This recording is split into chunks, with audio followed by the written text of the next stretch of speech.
Bharat England semifinal match বৃষ্টির জন্য বারবার বিঘ্নিত হয়েছে। গায়ানা থেকে বার্বাডোসে ফাইনাল খেলতে গিয়েও স্বস্তি নেই রোহিত শর্মাদের। সেখানেও বৃষ্টি। ফাইনালের দিন শনিবারও বৃষ্টির সম্ভাবনা রয়েছে। একই ওয়েদার অনুযায়ী শনিবার খেলার সময় আকাশ মেঘলা থাকবে। ম্যাচের দিন বজ্রবিদ্যুৎ সহ 47% বৃষ্টির সম্ভাবনা রয়েছে, মানে আজকে।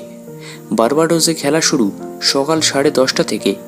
সে সময় পূর্ব দিক থেকে 35 কিলোমিটার প্রতি ঘন্টা গতিতে হাওয়া কিন্তু বইবে। 3 মিলিমিটার বৃষ্টি হতে পারে। তাপমাত্রা থাকবে 31 ডিগ্রি সেলসিয়াস। দুপুরের দিকে তাপমাত্রা 1 ডিগ্রি কমবে। বৃষ্টির সম্ভাবনাও কিছুটা কমবে। 41% বৃষ্টি হওয়ার সম্ভাবনা। তবে সন্ধ্যায় বৃষ্টির সম্ভাবনা 66%। যদিও ম্যাচ খুব বেশি হলে দুপুর পর্যন্তই চলবে, তাই সন্ধ্যায় বৃষ্টি হলে ম্যাচের প্রভাব ম্যাচে পড়বে না। শনিবার মানে আজ সাউথ আফ্রিকার বিরুদ্ধে টি-20 বিশ্বকাপের ফাইনাল খেলবে ভারত। সেমিফাইনালে ইংল্যান্ডকে হারিয়ে ফাইনালে উঠেছে রোহিত শর্মারা। গায়ানায় ছিল সেই ম্যাচ। ইতিমধ্যেই বার্বাডোসে পৌঁছে গিয়েছেন রোহিতরা। আফগানিস্তানের বিরুদ্ধে জিতে ফাইনালে দক্ষিণ আফ্রিকা, তারাও কিন্তু বার্বাডোসে পৌঁছে গিয়েছে। তবে ত্রিনিদাদ বিমানবন্দরে আটকে থাকতে হয় কুইন্টন ডিককদের।